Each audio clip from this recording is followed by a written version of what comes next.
Assalamualaikum warahmatullahi wabarakatuh. Perkenalkan, nama saya Haris Riyadi dari Peri Sejarah semester 3. Jalan Anyar sampai Panurkan membentang dari ujung barat sampai ujung timur Jawa, memakan ribuan korban, namun menjadi jalur penting hingga sekarang. Dan berikut ini 10 fakta yang harus Anda ketahui tentang pembangunan Jalan Anyar sampai Panurkan. Yang pertama, 0 km Anyar sampai Panurkan.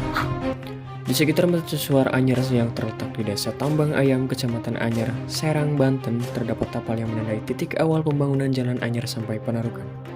Tidak diketahui pasti siapa dan kapan pembuatannya. Sejarawan Universitas Indonesia, Djoko Marihandono, merasa heran dengan tapal tersebut. Djoko Marihandono merasa prihatin dengan tapal tersebut.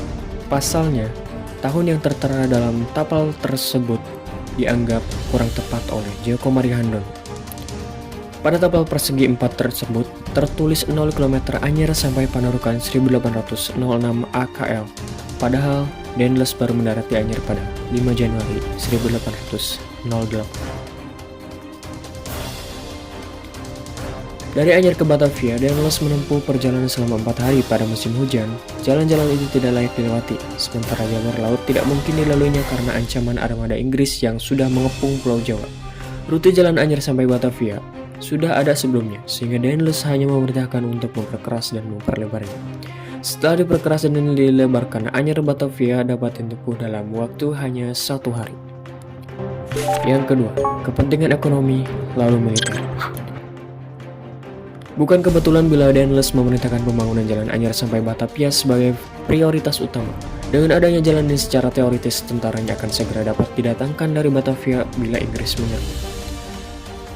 Namun menurut Djoko, pembangunan Jalan Anyar sampai Panurkan lebih termotivasi oleh kepentingan ekonomi, selanjutnya militer. Dendles mengeluarkan beslut atau keputusan bahwa tujuan pembangunan jalan itu untuk 2 kepentingan, yaitu membantu penduduk dalam mengangkut komoditas pertanian ke gudang pemerintah atau pelabuhan, dan untuk kepentingan militer. Tapi dia mendahulukan kepentingan pertama karena memang daerah di sekitar Bogor sangat subur dan menguntungkan bagi pemerintah kolonial. Selain mempertahankan Jawa dari Inggris, Dendles juga harus mendanai pemerintahannya, terlebih bisa setor ke kas pemerintahan di Belanda.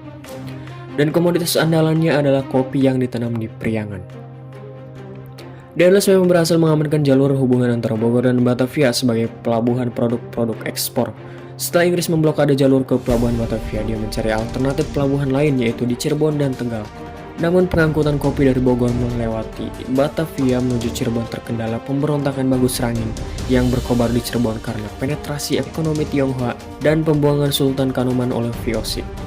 Dari hasil pemantauannya, Dendles mendapati jalan yang ada di antara Bogor Cirebon hanya sebatas jalan kecil dan tidak memungkinkan untuk pengangkutan komoditas dalam jumlah besar.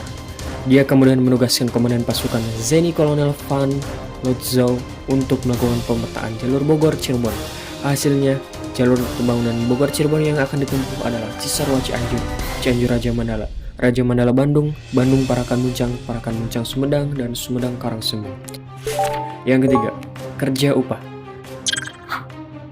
Dendles memutuskan pembangunan jalan Bogor sampai Cirebon yang berjarak 150 km pada 25 April 1808 dan pengerjaannya dimulai awal Mei 1808. Dalam membuat jalan yang sulit dan menembus gunung-gunung tinggi ini dikerahkan 1.100 tenaga kerja paksa.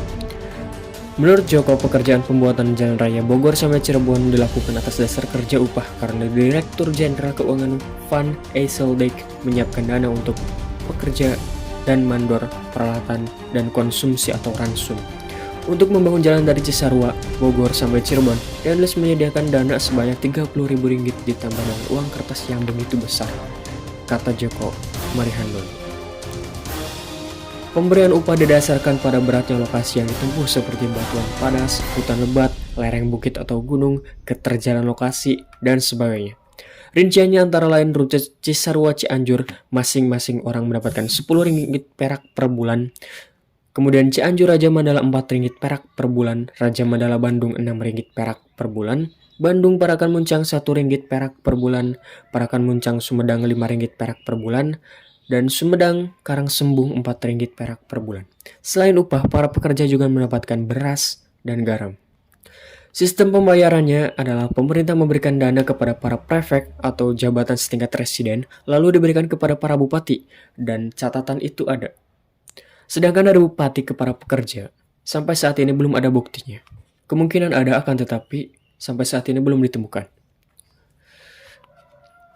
Yang keempat, pekerja dari luar Bogor, Cirebon. Rincian pekerja untuk pembangunan jalan Bogor Cirebon antara lain Cisarua Cianjur 400 orang, Cianjur Raja Mandala 150 orang, Raja Mandala Bandung 200 orang, Bandung Parakan Muncang 50 orang, Parakan Muncang Sumedang 150 orang, dan Sumedang Karangsembung 150 orang.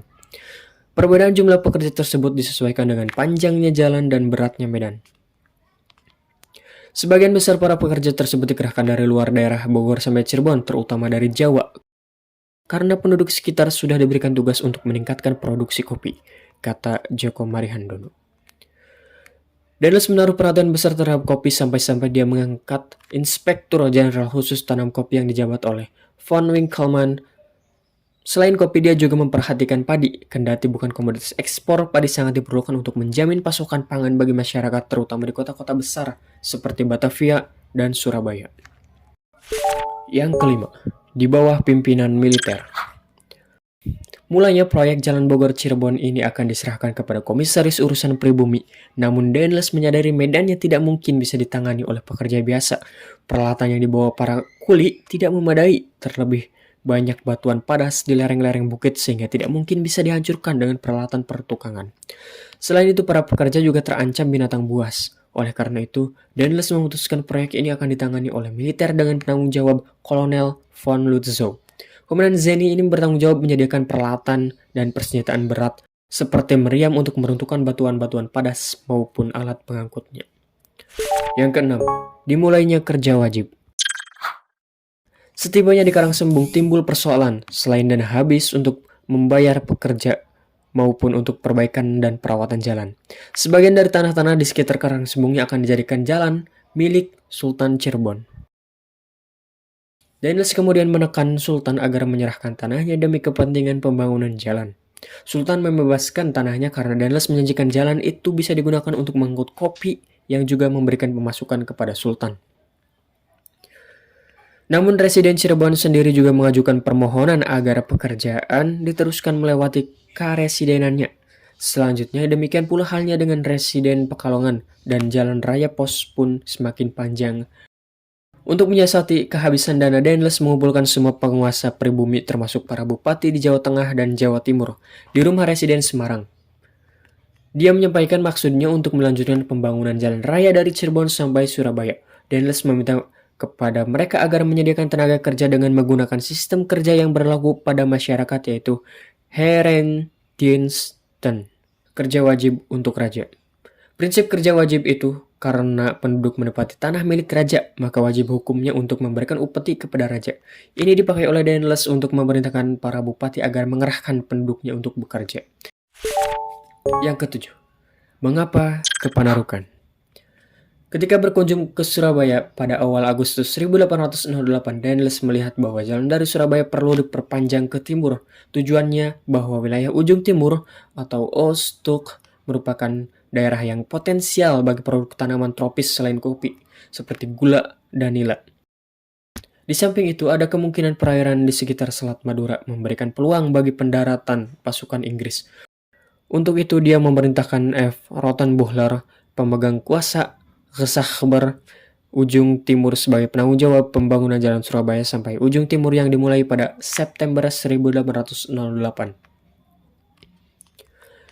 Titik akhir jalan di ujung timur terletak di Panarukan dan tidak dibangun hingga Banyuwangi. Pertimbangannya, Banyuwangi dianggap tidak memiliki potensi sebagai pelabuhan ekspor, sedangkan Panarukan dipilih karena dekat daerah lumbung gula, dibesuki dan dengan tanah-tanah partikelir yang menghasilkan produk-produk tropis penting.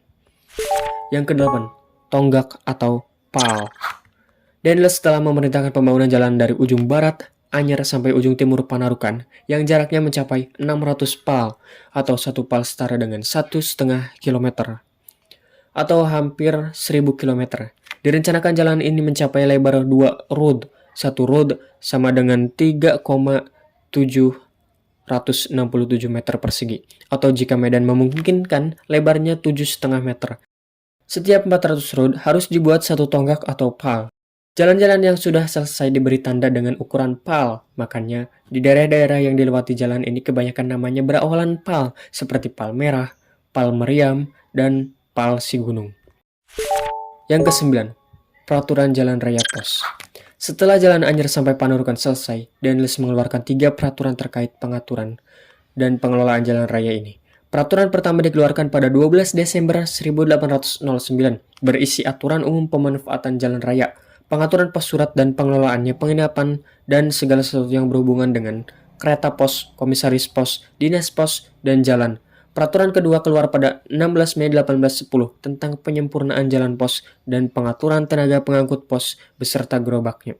Peraturan ketiga tanggal 21 November 1810 tentang penggunaan pendati atau kereta kerbau, baik untuk pengangkutan barang milik pemerintah maupun swasta dari Jakarta, Priangan, Cirebon, sampai Surabaya.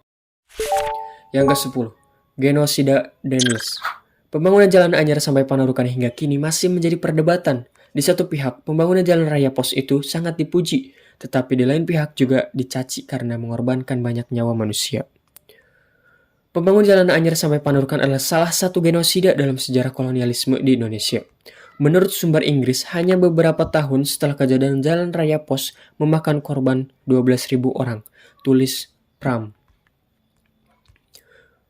Menurut Dennis Lombard, dalam Nusa Jawa Silang Budaya Jilid 1, musuh-musuh Denles membandingkan pembangunan Jalan Anyer sampai Panurkan dengan piramida Mesir. Dampak jalan raya itu ternyata jauh melampaui perkiraan Denles. Jalan ini telah memenuhi harapan Denles sebagai sarana ekonomi kolonial. Meski tidak memungkinkan untuk menahan pendaratan Inggris, namun jalan ini mengubah secara besar-besaran kondisi ekonomi dan kehidupan di Jawa. Sekian penjelasan dari saya Haris Riyadi. Terima kasih atas perhatiannya. Wassalamualaikum warahmatullahi wabarakatuh.